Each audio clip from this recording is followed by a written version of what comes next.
Ese urubuto rw'indimu ni rwiza ndetse ni ingenzi kuri buri mugore wese utwite?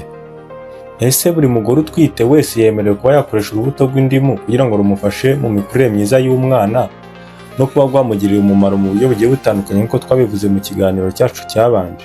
Iki kibazo twakibajijwe na mugenzi wanyu hano kuri Delphin_Olivier atubwira yuko hari aho yabonye bavuga ko indimu ishobora kuba atari nziza ku mugore utwite, kandi abo natwe twakoze ikiganiro kivuga ku mumaro w'indimu ku bijyanye n'umugore utwite ndetse no ku mwana atwite. Twahisemo kumusubiza aha muri ino video, cyangwa se dukoresheje video kugira ngo n'abandi mwese mubonereho icyo gisubizo. Rero muri iyi video tugiye gusobanura igihe umugore utwite ashobora kuba atemerewe gukoresha indimu. Niba wowe rero usanzwe kuri no YouTube channel usanzwe udukurikira ndetse nawe mushyashya, mwese muhawe ikaze hano kuri Delphin_Olivier. Gusa niba utarakanda subscribe, wakanda subscribe kugira ngo ucikwe n'ibindi biganiro binyura hano kuri Delphin_Olivier. Rero mu kiganiro cyacu cyabanje nibyo koko twe twasobanuye umumaro w'indimu ku mugore utwite cyangwa se ku mubyeyi utwite, aho twagarukaga ku kamaro k'indimu haba ku mugore utwite ndetse no ku mwana utwite, dore ko twabonye ko indimu iba irimo vitamine C ndetse kandi ikanabonekamo vitamine B ya 9 ndetse ikanabonekamo n'umunyungugu wa potassium. Aho twabonye ko vitamine C iboneka mu ndimu ifasha mu bintu bigiye bitandukanye, harimo nko gufasha mu igogora, bityo bigatuma igogora ry'umubyeyi rigenda neza, bikagabanya ibyago byo kuba umubyeyi yarwara impatwe cyangwa se constipation mu ndimi z'amahanga. Bityo rero bigatuma bya byago nyine byo kurwara iyo ndwara y'impatwe bitewe n'uko umubyeyi utwite nk'uko twagiye tubibona uko agenda kurirwa cyangwa se uko umwana agenda akura arushaho kubyigamara, bigatera ibyago byo kuba umubyeyi yagira impatwe, kuko murumva yuko imyanda iba itagenda uko bikwiye uko umwana agenda abyigamara. Ndetse kandi twanabonye ko umugore utwite aba afite umusemburo uzwi ku izina rya progesterone mwinshi cyane, ugira uruhare nanone mu kuba umubyeyi ibyago byo kuba yarwara impatwe byiyongera. Tugasanga ko rero gufata indimu cyangwa se n'ironji n'ibindi byose bifite vitamine C bishobora gufasha umubyeyi mu igogora, bityo ibyago byo kurwara impatwe tukagenda tubigabanyura gake gake. Twanabonye ko kandi umubyeyi utwite ndetse kandi n'umwana atwite baba bashobora kugira ikibazo cy'uburwayi buzwi nko kugira amaraso make cyangwa se anemia mu ndimi z'amahanga. Ariko twabonye ko uru rubuto rw'indimu rurimo vitamine C, twabonye ko ino vitamine C ifasha mu kuba ubutare bwa iron bwakurwa mu by'umubyeyi yariye nk'ibishyimbo ndetse n'ibindi biribwa bibonekamo ubutare bwa iron ku buryo bworoshye. Iyo iron igakugwa nyine mu mara cyangwa se mu bindi yariye mu mara ku buryo bworoshye, igahita yinjira mu maraso vuba vuba. Iyo iron impamvu tuyivugaho nuko ino feri cyangwa se ifasha nyine mu gukora insoro zitukura, cyangwa se ifasha mu kwirema kw'amaraso cyangwa se kw'insoro nyine z'amaraso zitwara umwuka, ndetse uwo mwuka ukaba ukenewe mu ngingo zose z'umubiri, haba ku mwana ndetse no ku mubyeyi. Ariko by'umwihariko noneho umwana uri gukura we birumvikana ko aba akeneye izo nsoro zitukura zihagije, bityo umwana akagumya kwirema neza, dore ko arizo zitwara umwuka ahantu hariho hose hawukeneye.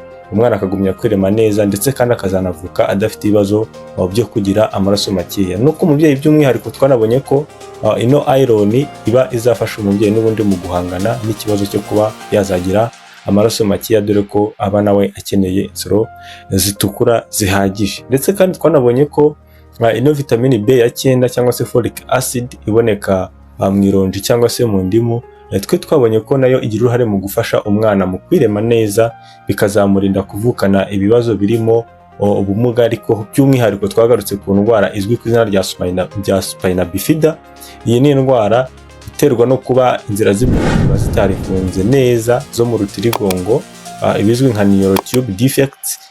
Ibyo rero bikaba byatuma mu mwanya utarifunze neza hajyamo ibitembabuzi, bigatuma noneho bya bitembabuzi biba byinshi, umwana akavuka afite nk'ikibyimba mu mugongo, rimwe na rimwe kiba kinagaragara. Icyo rero akaba ari ikimenyetso kigaragaza ko igihe ubwonko bwiremaga guturuka mu gihembwe cya mbere, nk'uko twabibonye ko ubwonko bw'umwana bwirema guturuka mu gihembwe cya mbere, icyo kimenyetso cyaba kigaragaje ko uburyo ubwonko bwiremwe butari bwiza cyane, hari ibintu byagiye bibura ubwo ubwonko bwiremaga, kuko nyine n'urutirigongo twabonye ko ari igice cy'ubwonko, nubwo wenda abenshi tuba twabisuzuguye. Ikindi kandi twanabonye ko ino potassium cyangwa se no munyungugu wa potassium uboneka mu ironji cyangwa se mu ndimu, twabonye ko ugira uruhare mu kuringaniza umuvuduko w'amaraso ku mubyeyi utwite, kuko muranabizi ko hari ababyeyi batwite bakunze kugira ikibazo cyo kugira umuvuduko ukabije w'amaraso. Rero gufata n'ubundi indimu bishobora kugira uruhare mu kubona ino potassium ihagije, bityo bigafasha umubyeyi mu kuringaniza umuvuduko mwiza w'amaraso nyine ukaguma mu kigero gikwiriye. Twanabonye ko ino potassium ifasha mu mikorere myiza y'umutima, ndetse kandi tunabona ko ino potassium igira uruhare mu buryo bwo gutwara amakuru mu buryo bw'amashanyarazi ku bwonko ndetse n'ahandi hose mu mubiri, haba ku mubyeyi ndetse no ku mwana, kuko uko umwana yirema twabonye ko inzira z'imyakura ndetse n'ubwonko biri mu bintu byirema hakiri kare, binavuze ko n'umwana ino potassium aba ayikeneye ku buryo buhagije. Rero aka kamaro k'indimu koko nk'uko twakavuze mu kiganiro cyacu cya mbere, wenda ntabwo tugasesenguye neza nk'uko twagasesenguye mu kiganiro cya mbere, niko koko ndetse umubyeyi utwite aba agakeneye, ntabwo twashidikanya. Buri mubyeyi utwite cyangwa se buri mugore utwite indimu imufitiye umumaro. Ariko nk'uko mugenzi wacu nyine yaratubaje ngo ese ni buri gihe cyangwa se ni buri kuri buri mubyeyi gufata ikiribwa cyangwa se urubuto rw'indimu byaba ari ikintu cyiza cyane, cyangwa se buri mubyeyi utwite yemerewe gufata urwo rubuto rw'indimu? Rero nk'uko nabibabwiye koko, hari ababyeyi nyine batemerewe gufata urubuto rw'indimu, dore niyo baba wenda batwite, tutirengagije uno mumaro nyine. Atari ukwirengagiza uno mumaro, ahubwo kubera ko wenda hari ibindi bibazo cyangwa se indi kondisiyo uwo mubyeyi afite itamwemerera gufata indimu. Kuba kuri iki kiganiro cyacu cyabanje nabasobanuriye neza ko ino vitamine C tuvuga yiganje mu ndimu ubundi iteye mu buryo bwa acide. Muri siyanse bayita ascorbic acid. Birumvikana indimu nyine ibonekamo acide. Rero hari ababyeyi baba batagomba gufata indimu, binafitanye isano no kuba nyine indimu ikize kuri acide nyinshi. Umubyeyi wa mbere ni umubyeyi usanzwe ufite uburwayi bw'igifu. Umubyeyi usanzwe arwara igifu ntabwo ari byiza ko yakoresha indimu ngo kubera ko atwite, kuko indimu ishobora gutuma ahubwo igifu kirushaho gukara cyane, kubera ko nyine mu gifu hasanzwe harimo acide, wongeyemo indi acide, birumvikana igifu kizakumerera nabi rwose nubwo utwite. Ubwo urumva ko wowe utazakoresha indimu niba usanzwe urwara igifu. Undi muntu utakoresha indimu rero niyo yaba atwite, twirengagije no mumaro indimu ifite, ni umubyeyi usanzwe arwara ikirungurira. Burya ikirungurira n'ubundi ugiye kugisobanura nta bundi buryo wagisobanuramo usibye kuba nyine acide yo mu gifu hari ukuntu gushaka kuzamuka ikajya mu gice cyo hejuru mu muhogo, cyangwa se nyine ishaka gusohoka, nyine isa nayo ishaka gusohoka, ugatangira kumva uribwaribwa mu gatuza, nyine ari byandi twita ikirungurira. Mwese murabizi, biragoye ko haba hari umuntu wenda utarigeze yumvaho ikirungurira na rimwe. Rero ku mubyeyi usanzwe urwara ikirungurira cyangwa se ufite ikirungurira cyinshi, ufite icyo kibazo cyo kugira ikirungurira cyinshi, nawe ntabwo yemerewe gufata indimu. Ikindi, umubyeyi nanone ufite ibibazo byo kuruka cyane ku buryo bukabije. Ubundi twabonye ko muri uyu mumaro w'iyi ndimu ubundi ugira uruhare mu kugabanya iseseme, kandi turabizi ko ababyeyi batwite abenshi no guturuka mu gihembwe cya mbere rwose kuzamura akantu k'iseseme murabizi barakagira. Abenshi ni nako kababwira ko wenda bashobora kuba batwite. Ntibashobora kubera ko baba batarisuzumisha nyine ngo bamenye niba batwite. Gusa akantu k'iseseme murabizi ko ari kimwe mu bintu umubyeyi ashingiraho avuga ko ashobora kuba yaratwite. Twavuze ko ino vitamine C cyangwa se gufata indimu bitewe n'ukuntu iryohereye, ukayifata wenda mu mazi, kwa kuri twabibonye ushobora kuyifata ukayikamura mu mazi ukayinywa. Twabonye ko biriya bintu bishobora kugabanya iseseme ku mubyeyi utwite. Ariko rero ku mubyeyi uruka cyane ku buryo bukabije, uri kuruka cyane ku buryo bukabije, uwo muntu ntago aba yemerewe kuba yakoresha indimu. Icyo kintu muracyumvisha. Undi mubyeyi rero uba utemerewe gukoresha indimu, hari ababyeyi baba bagira allergie kuri vitamine C.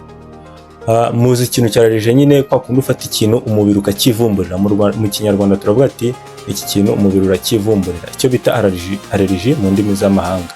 Rero hari umubyeyi uba usanzwe agira allergie kuri vitamine C, bisobanuye ko ku ndimu naho azayigira allergie nyine, nayifata umubiri we uzayivumburira. Niba usanzwe uzi ko rero ugira allergie ku ndimu cyangwa se kuri vitamine C muri rusange, kuba utwite ntabwo bizaguha uburenganzira bwo gukoresha indimu nk'uko twabisobanuye. Ikindi kandi wenda twababwira mu byo mushobora kwitondera igihe uhisemo gukoresha indimu utwite, hari ibintu uba ugomba kwitondera, nibyo ngiye kurangirizaho. Gusa abo bantu mvuze haruguru, niba utwite ukaba uri muri icyo cyiciro cy'abo bantu maze kuvuga haruguru, rwose indimu ni nziza ku mugore utwite, ariko indimu si iyawe, yihorere uzajye kwa muganga.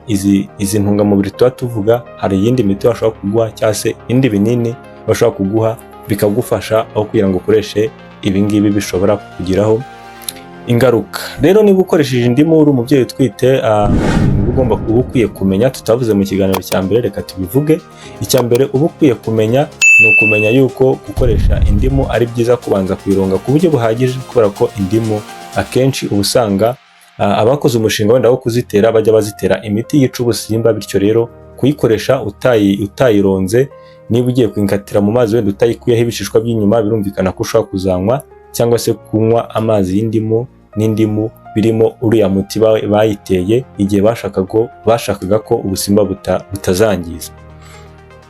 Iyo miti rero ntabwo izangiza wowe gusa, bizanarangira igeze ku mwana. Niyo mpamvu nyine by'umwihariko ku mugore utwite kuronga indimu mbere y'uko ayifata ni ikintu wafata nk'itegeko, kuko iriya miti ntabwo izica wowe gusa, izangiza n'umwana utwite. Ikindi kandi niba twabonye ko ibyiza ku mugore utwite ari ukuba yafata indimu akayikamurira mu mazi, hanyuma akayinywa iri mu mazi kugira ngo wenda anagabanye concentration y'iriya acide, agwanye nko kuba yarwara ubwinyo ndetse n'ibindi. Ariko niba amazi utayamaze ukayatereka ahantu agahora, si byiza nyine kuba wagaruka ukayanywa ngo nuko arimo indimu, kubera yuko hashobora kuba hakuyemo mikorobe nyinshi cyane zishobora kuguteza ibibazo mu gihe utwite. Ni ukuvuga ngo ntabwo ugomba kubitereka ahantu keretse wenda bise nk'ahantu biragumiza bigashyuha, ariko niba ari ahantu bitarakomeza bigashyuha, si byiza kongera gukoresha amazi y'indimu wateretse ahantu agahora.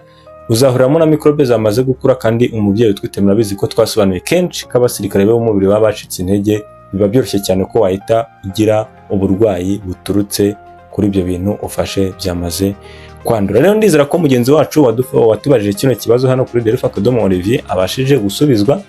Niba nawe ufite ikibazo rwose turabasubiza nk'uko mubibona, iyo mutubaje turabasubiza, iyo tubasubiriza muri comment, cyangwa se twabona ari ikintu n'abandi cyabagirira umumaro ku buryo bukomeye tukagikoramo video nk'iyi ngiyi mubonye, ni mugenzi wanyu twasubizaga watubajije icyo kibazo. Ndizera ko rero musobanukiwe. Hagize undi ufite ikibazo n'ubundi yatubaza muri comment, afite igitekerezo yatubaza muri comment. Ukunze ino video wumvishe irimo isomo wakanda like, ndetse niba hari uzi n'undi muntu uyikeneye wamukorera share. Rero twebwe gukora subscribe ni ingenzi kuri twebwe kuko biradufasha kubona umuryango wacu waguka, bituma turushaho kugira courage yo kugumya kubakorera ibiganiro. Ikindi kandi binatuma utazongera kubura ibiganiro uko tusize ikiganiro ukakibona. Rero muri iki kiganiro ndabashimira abo twabonye kuva ku ntangiriro kugera ku iherezo. Njye mwabonye nitwa Manzi Olivier nk'uko mubimenyereye, ninjye ukunda kubagezaho bino biganiro, ndetse wenda n'abandi bantu muzajya mubona, ndetse wenda n'abatumirwa. Muri iyi minsi yambazanira abatumirwa nabo babaganirize ku bijyanye n'ubuzima. Rero ukaba tuzacikwa n'ibyo biganiro, kora subscribe ubundi tuzabonane mu biganiro by'ubutaha.